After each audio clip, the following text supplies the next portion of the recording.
আল্লাহর এক বান্দা ছিল নামাজে সেজদায়। তখন আল্লাহ রাব্বুল আলামিন তাকে ডাক দিয়ে বলে, বান্দা তুই যতই নামাজ পড়, যতই সেজদা কর, তোর জায়গা জাহান্নাম। এই কথা শুনে বান্দাটি বলল, আলহামদুলিল্লাহ।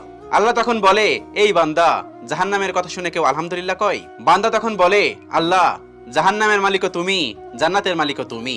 তুমি আল্লাহ খুশি হয়ে যদি আমাকে জাহান্নামও দাও, তাও আমার আপত্তি করার কোনো অধিকার নেই। আল্লাহ তখন বলেন, বান্দা, জাহান্নামে গেলে তুই পুড়ে যাবি, তোর খুব কষ্ট হবে।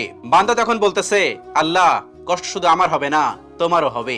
আল্লাহ তখন বলতেছে, বান্দা, তুই পুড়বি জাহান্নামের আগুনে, আমার কষ্ট হবে কেন? বান্দা তখন বলে, আল্লাহ, কোনো মায়ের কোল থেকে যদি কোনো বাচ্চা পানিতে পড়ে যায়, তাহলে কোনো মাই দূরে দাঁড়িয়ে থাকতে পারে না, দৌড়ে গিয়ে বাচ্চাকে কোলে নেয়।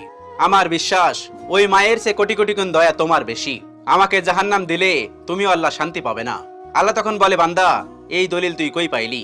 বান্দা তখন বলে, আল্লাহ, আমাদের জাতির পিতা ইব্রাহিম আলাইহিস সালাম তোমার প্রেম মুখে নিয়ে যখন নমরুদের আগুনে পড়ে গেল, তার আগেই তুমি